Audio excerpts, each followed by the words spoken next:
იყო და არა იყო რა. იყო ერთი ძლიერი ჰემჭიფე.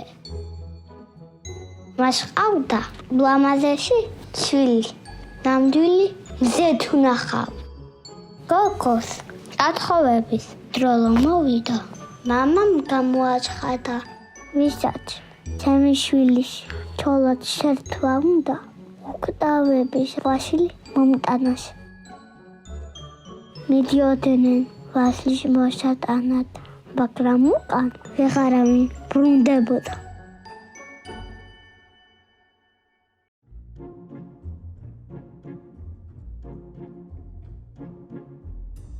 ამ ქვეყანაში ერთი მეჩუნგური ცხოვრობდა. მეფის ქალიშვილი მასაც უყვარდა, მაგრამ თქმას ვერ ბედავდა. იფიქრა, მე უბრალოდ მეჩუნგური ვარ, მეფის საშუალს მიმომცემშო. როგორც იქნა გაბედა, ბოლოს წავიდა მეფესთან და უთხრა, მე თქვენი მიყვარსო. მეფე გაფრასდა, ამას როგორ მიბედავო. დაიფიქრა, თავს მოვატრიო, მაგრამ გადაიფიქრა, სულ ერთია ვაშლის ჩველი დრაკონი, ამას შეჭამჭა და უთხრა, წადი, უკტავების ვაშლი მომიტანე. მეჩუნგურამ ალივა ჩონგური გაუდგა გზად.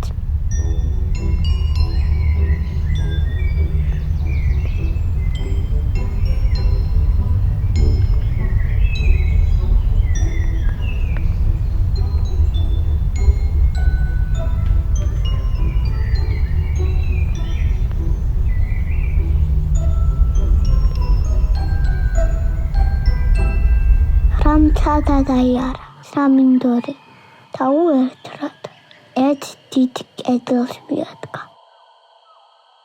ამ კედლის შიგნით სწორედ უკტავების ვაშლის ბაღი იყო. ჩამოუვარა მეჩუნგურა კედელს, მაგრამ კარი ვერცად იპოვა. დაჭდა ბოწყენილი და წონგური დაუკრა.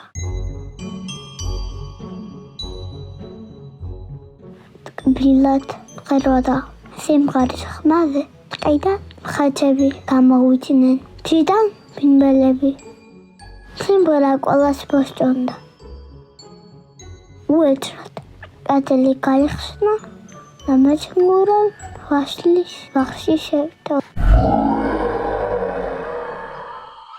ბაღის ჩვეულმა გველსაპმა ადამიანის ცუნი იგრძნო და აღაპირი და შესაძლებლად გამოკარდა.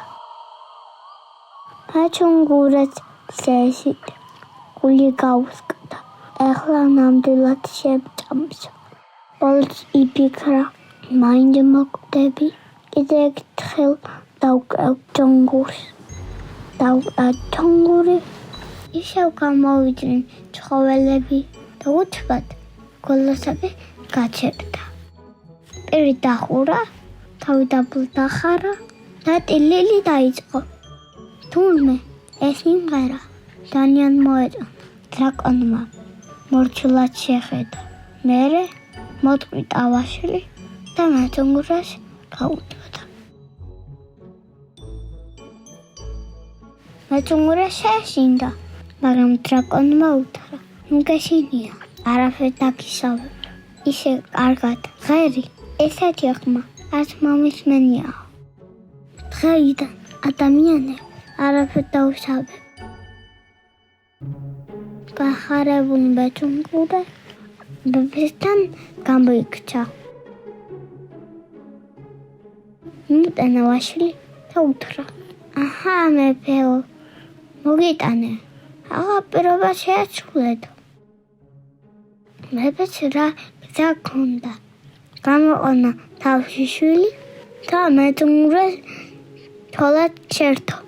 ქორჭილი გადაიხადეს და შიდე სასახლის უფროსად დანიშნეს. ჭირიკა, შინიაკა, ათოიკა, ხვილი აკა.